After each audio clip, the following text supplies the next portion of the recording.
अस्सलाम वालेकुम student, welcome to my YouTube channel. तो आज की इस वीडियो में हम नेक्स्ट थ्योरम पढ़ेंगे कि नेक्स्ट थ्योरम में क्या कहता है। ठीक है, तो ये थ्योरम थोड़ा सा गौर से समझिएगा। ठीक है, क्योंकि ये बहुत ही इंपॉर्टेंट है और ये काफ़ी ज़्यादा एग्जाम में ये आता भी है। ठीक है, तो इसको गौर से समझिए कि थ्योरम क्या कहता है कि if G is a group and A belong to G. तो कहता है जी एक ग्रुप है और जी का एक एलिमेंट है, हैज़ ऑर्डर एन। कहता है कि उस एलिमेंट का ऑर्डर एन है। समझ आ रही है नहीं मेरी बात?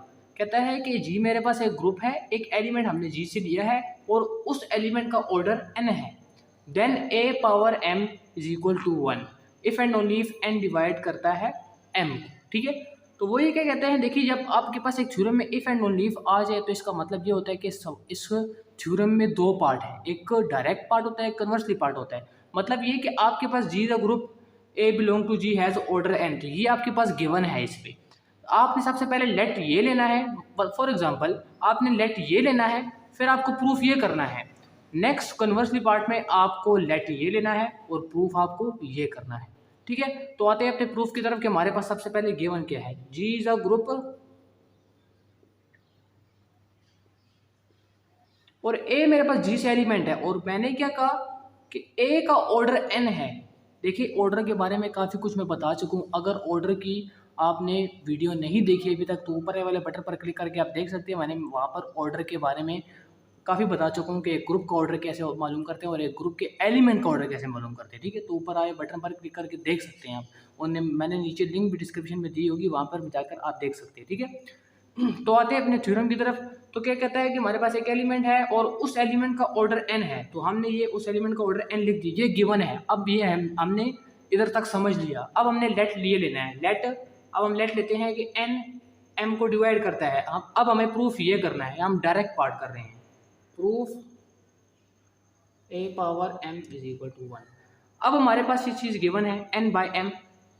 ठीक है, ये डिविजिबिलिटी की डेफिनेशन है, आप सब जानते हैं कि डिविजिबिलिटी किसको कहते हैं। ठीक है, एन पी, और पी होता है हमारे पास इंटीजर से। M is equal to N P, हमने डेफिनेशन अप्लाई की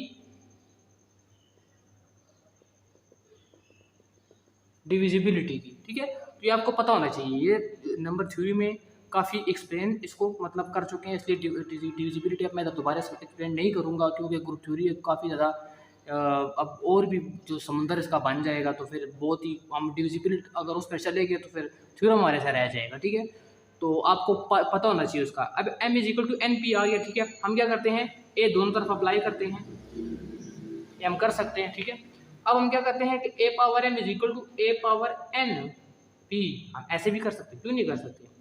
अब हमारे पास क्या है कि a power m is equal to a power n मेरे पास क्या है, गिवन है। कहाँ गिवन है मैं आपको बताता हूँ। अब जैसे कि मेरे पास order of a is equal to n है, हम इसको ऐसे भी लिख सकते हैं। अगर एक order of A is equal to N है तो A power N is equal to 1 हम इससे ये लिख सकते हैं। मैंने आपको ऑर्डर की मैंने बताई, ऑर्डर की वीडियो लाजमी आपने देखनी है, तभी आपको कुछ समझ आएगी। क्लियर है, तो अब आते हैं ए पावर एन किस चीज़ की इक्वल है, 1 की। ये पी है, ए power M is equal to 1। मैंने प्रूफ यही करना था, A power M is equal to 1, मेरे पास प्रूफ आ गया। अब मैं लेट ये लूँगा और मुझे प्रूफ ये करना होगा, एन डिवाइड करता है एम को। ठीक है, तो इसका कन्वर्सली पार्ट क्या होगा उसकी तरफ आते हैं। ठीक है,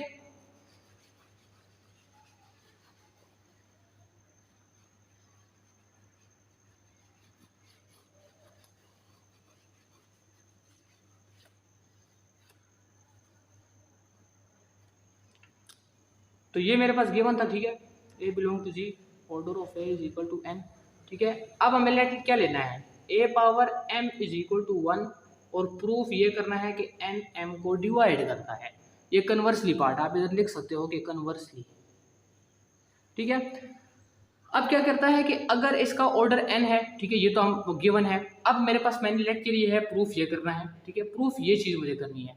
अब आपने एक थ्योरम पढ़ा होगा, इक्लिडियन थ्योरम, आपको उसके बारे में पता होगा, बाय इक्लिडियन थ्योरम, ये आपको नंबर थ्योरी में आपने पढ़ा होगा। ठीक है, तो इक्लिडियन थ्योरम आपको क्या कहता है कि m is equal to N P plus R, और r की जो रेंज होती है वो हमारे पास क्या होती है। ठीक है, r की रेंज समझें। ठीक है, r की रेंज मेरे पास क्या होती है, वो ये होती है। ठीक है, सॉरी ये 0 है। क्लियर है, अब क्या करते हैं, हम दोनों तरफ ए लेते हैं, A power M A power N P plus R. ये एक ल्यूडेन थ्योरम की एक डेफिनेशन है, याद रखिएगा। एक ल्यूडेन थ्योरम नंबर थ्योरी एक सब्जेक्ट है, उसमें इसका प्रूफ हो चुका है, ठीक है।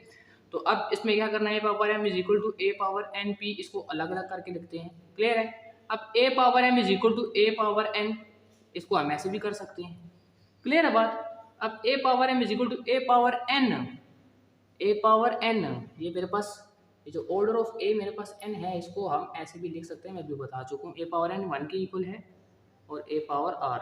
अब a power M is equal to ये 1 के इक्वल है, ए पावर आर। अब मेरे पास a power M is equal to a power r के इक्वल है। इधर से आपको समझ क्या आया, मैं आपको बताता हूँ। अब ए पावर एम मेरे पास क्या था, गिवन था कि वो 1 के इक्वल है। अब जब a power M A power r के इक्वल है, तो ए पावर आर भी तो 1 के इक्वल हो गया, समझ आ रही है ना। अब ए पावर आर भी 1 के इक्वल हो गया, ठीक है। अब इधर मेरी बात और से समझिए।